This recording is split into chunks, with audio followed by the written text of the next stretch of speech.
Il avait déjà pris sa décision. Et Jésus ne passe pas au-dessus de la décision de la personne.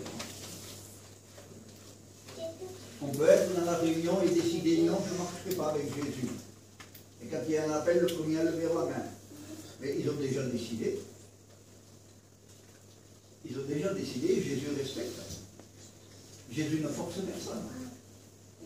Jésus n'oblige personne. Ce qu'il veut, c'est que nous puissions décider pour lui, de marcher avec lui. Et ici, il nous est parlé que resserrer le chemin qui mène à la vie, et il y en a peu qui le trouvent. Peu. Peu. Peu, ça veut dire vraiment peu. Sur 100, peu, ça veut dire 5, par exemple. Sur 100. Ça veut dire que 95 sont perdus, et il n'y en a que 5 de sauvés. Voilà ce que ça veut dire peu. Et peut-être même moi je me trompe. Parce que peu, ça peut ne pas être 5. Ça peut être que 2. Ou 1. Peu, c'est vraiment peu. Et l'important, ce n'est pas de savoir le nombre. Mais c'est de savoir est-ce que je fais partie de ces sauvés. Est-ce que je fais partie de ceux qui ont rencontré Jésus, qui ont eu une vie changée, bouleversée, transformée. Une vie qui n'est plus celle d'avant. Parce que le Corinthien nous dira, ce qui est important, c'est d'être une nouvelle création. Une nouvelle création. C'est Dieu qui crée. Avec quelque chose qu'il a détruit. Dieu n'a pas rafistolé quelque chose. Il n'a pas bricolé quelque chose. Il n'a pas mis une emplâtre. Ça, c'est pas bon, je vais l'enlever, je te mets une colle là-dessus. Non, non, il démolit carrément. Dieu démolit carrément. Il fait mourir. Et il recrée quelque chose de neuf, qui est une autre personne que celle qui était avant. Qui est une autre personne.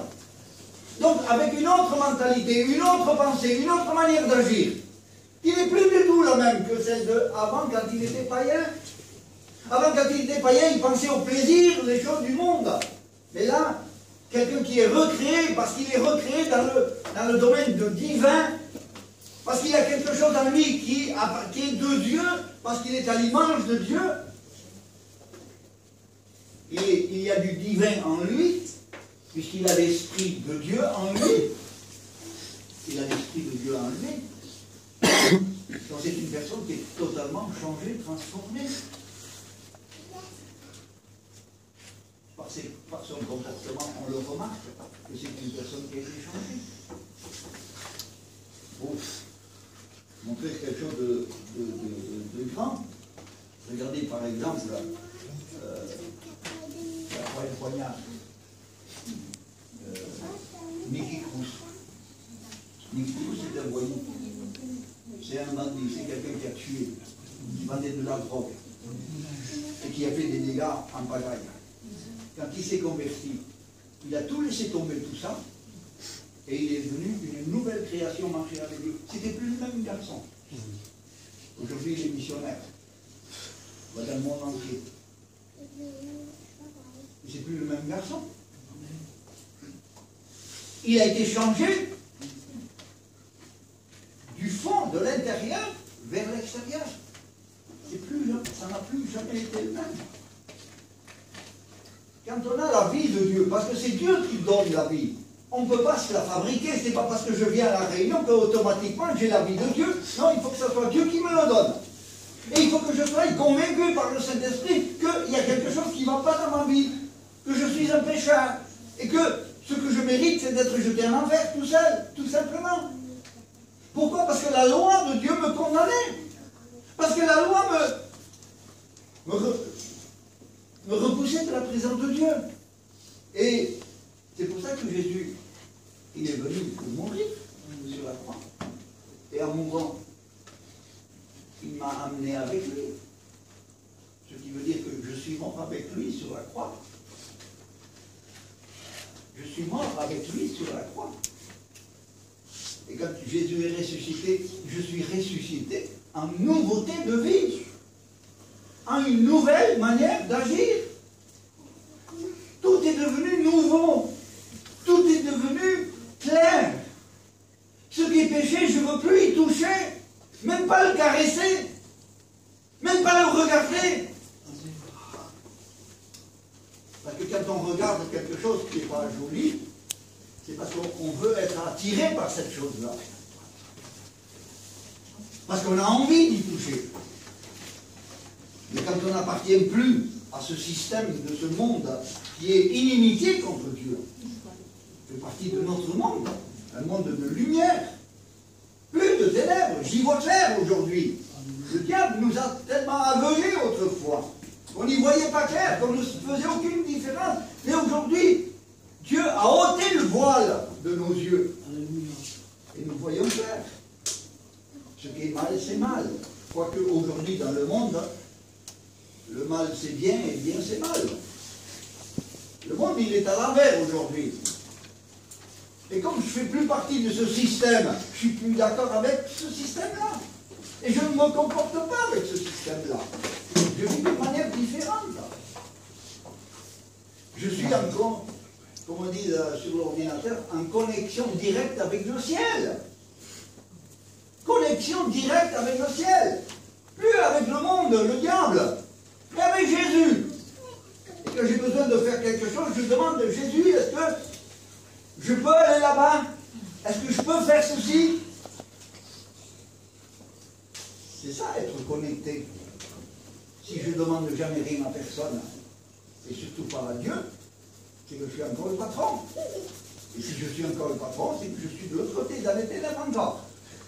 Je ne suis pas dans la lumière encore, parce que dans la lumière, je suis libre. Et je suis rattaché qu'à Dieu, qu'à Jésus-Christ. C'est pour ça qu'il dit, beaucoup connaissent, beaucoup entendent, et beaucoup, peu le trouveront le chemin de la vie, mais ils ne parlent pas, ils y rentrent. Et je vais lire même le verset 23, par exemple, pardon, 21. Ceux qui me disent Seigneur, Seigneur, n'entreront pas tous dans le royaume de Dieu. Ceux qui me disent Seigneur, et combien on entend souvent de fois le mot Seigneur dans la bouche.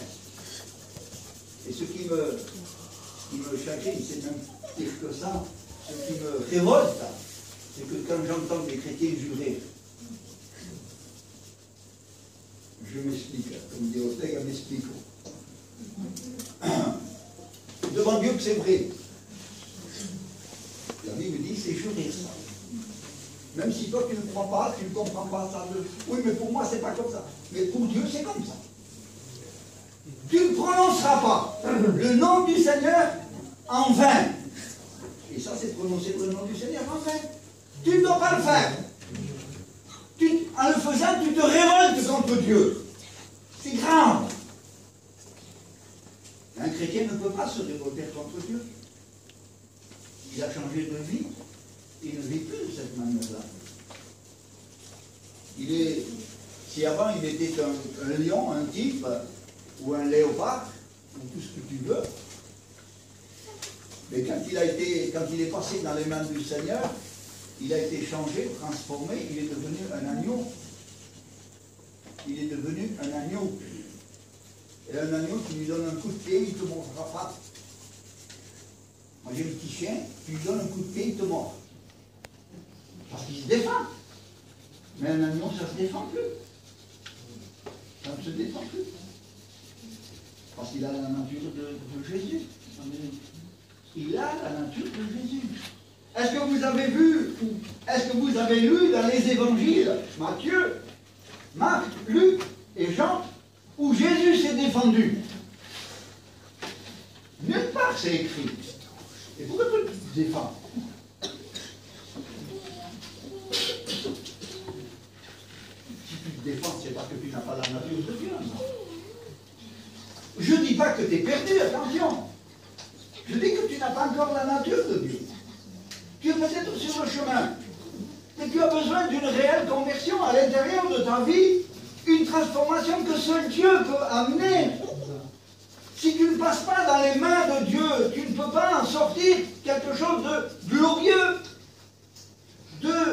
Pardonnez-moi du mot, mais l'argile, d'où on le sort? De la pourriture, des marais, de quelque chose de sale. Le Seigneur, il l'a appris. C'est ce que nous étions chacun de nous, vous comme moi. On était cette argile qui sent mauvais. qui est plein de défauts. Le Seigneur, il n'a pas hésité à le prendre et il l'a modelé. Il a modelé dans ses mains jusqu'à en faire un vase d'honneur. Grande différence entre un vase et un tas d'argile. Ça n'a plus rien à voir l'un et l'autre. Avant tu étais comme ça, aujourd'hui tu es comme ça. Mais est-ce que c'est une réalité dans ta vie?